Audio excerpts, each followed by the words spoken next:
Assalamualaikum warahmatullahi wabarakatuh. Auzubillahi minasyaitonirrajim. Bismillahirrahmanirrahim. Wasyi syaf'i wal watr. Demi yang genap dan yang ganjil.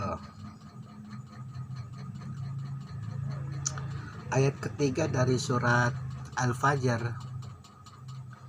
Sama halnya dengan ayat kedua.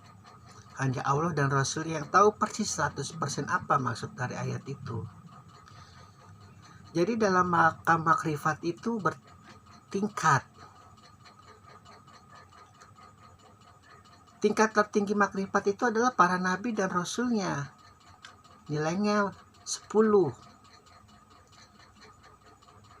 Meskipun dia ahli fikir, dia ahli ibadah, dia ahli Al-Quran, dia ahli Al-Hadis, tidak akan mencapai makam ya para nabi dan rasul.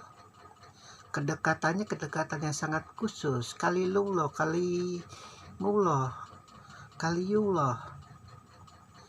Demikian pun Al-Quran ini hanya Allah dan Rasulnya yang tahu persis, karena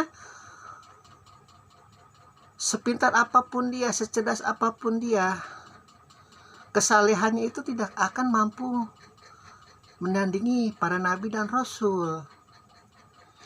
Jadi ada makam kesalehan ini, ada makam alak ini yang tidak akan mungkin bisa mencapai tingkat kenabian, tingkat kerasulan. Jadi sangat mungkin bagi kita menafsirkan yang bodoh, yang jahil, yang tidak mengerti arti tentang makam makrifat yang bertingkat-tingkat itu boleh.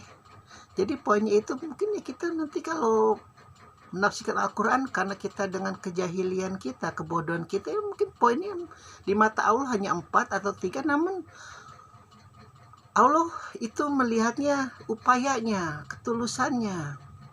Jadi begitu.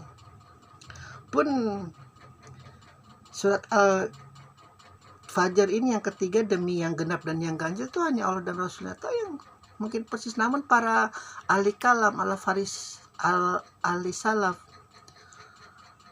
ahli hadis, ahli keluarga yang tersucikan, itu para alul bait, dalam hal ini mazhab Syiah, meyakini bahwa demi yang genap dan yang ganjil itu adalah demi, kalau yang genap itu bahwa rata-rata apa yang diciptakan Allah itu selalu berpasangan, siang malam, buruk baik, benar salah, berpasangan. Pun kalau istilah kasarnya ya, Adam iblis, begitu.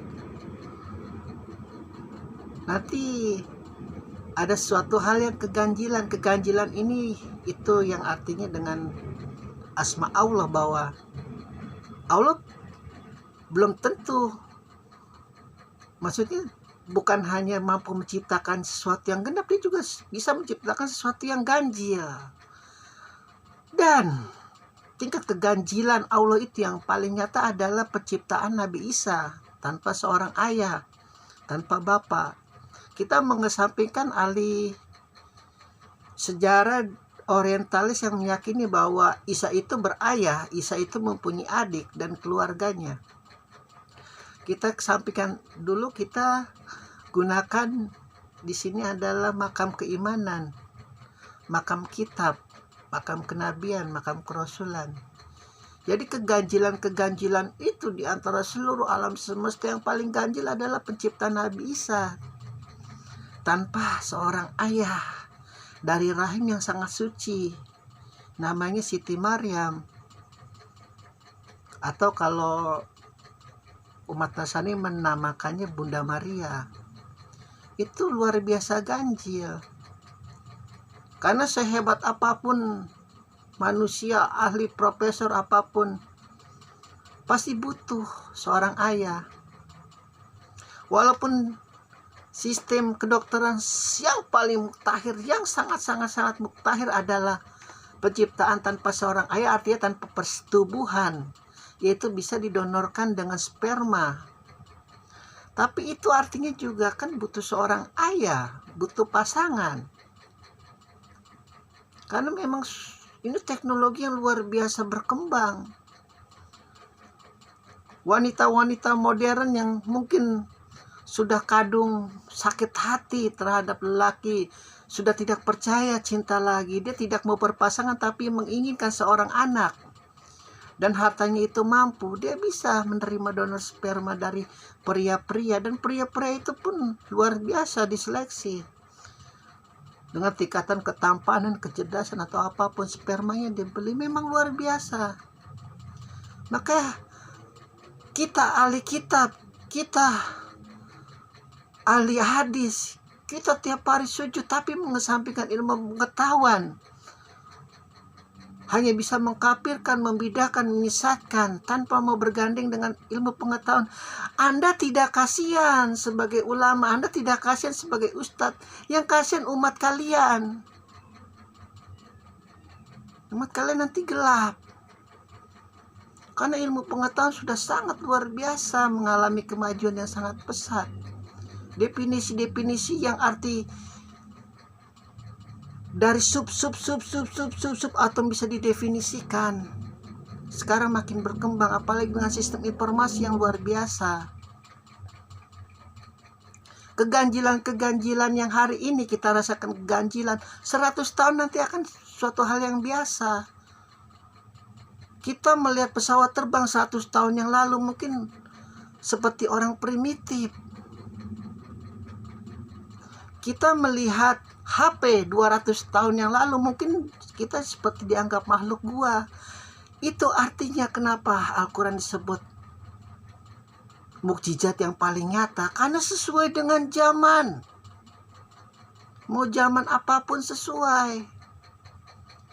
Karena Allah yang berkata, demi yang genap dan yang ganjil. Allah menciptakan sesuatu yang berpasangan, namun juga Allah menciptakan yang tidak berpasangan.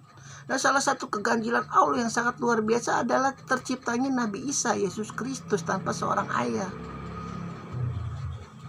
Dalam hal ini ditiupkan Ruhul Kudus. Ruhul Kudus itu artinya itu adalah ruh yang paling suci.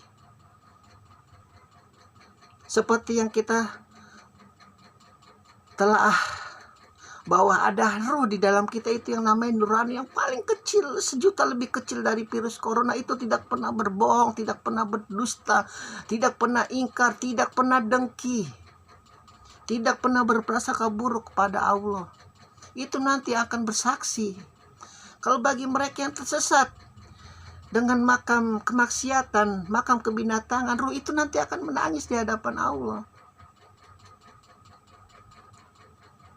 Makanya Al-Quran itu bertingkat-tingkat tingkat makrifatnya.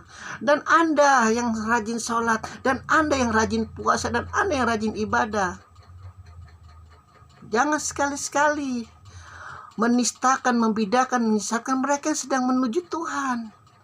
Anda berasa maka makrifat Anda 100, bahkan ada yang melebihi Nabi.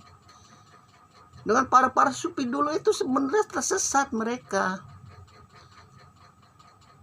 Mampu menciptakan ayam dari tulang, ya itu, tapi nggak apa-apa, namanya juga sufi, dunianya lain, panca indera mereka lain, tapi mereka tidak pernah menyesatkan manusia. Itu bedanya. Anda itu baru hafal hadis berapa persen, hafal Al-Quran, sudah bisa mampu menyesatkan manusia, membidahkan manusia, membinatangkan manusia. Itu para sufi tidak. Makanya anekdot mereka lucu, anekdot mereka itu manusiawi.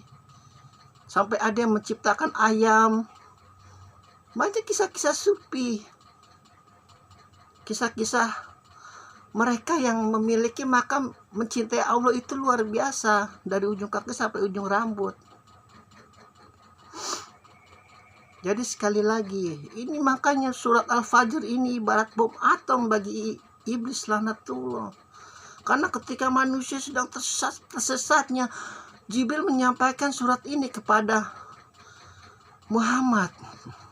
Marahnya luar biasa, kan langsung ingat tali kaul itu pesat, kuat, langsung Al-Fajr, demi yang genap dan yang ganjil. Dan dengan kecerdasannya dia paham betul itu apa artinya. Iblis lanatullah. Alhamdulillahirabbil alamin.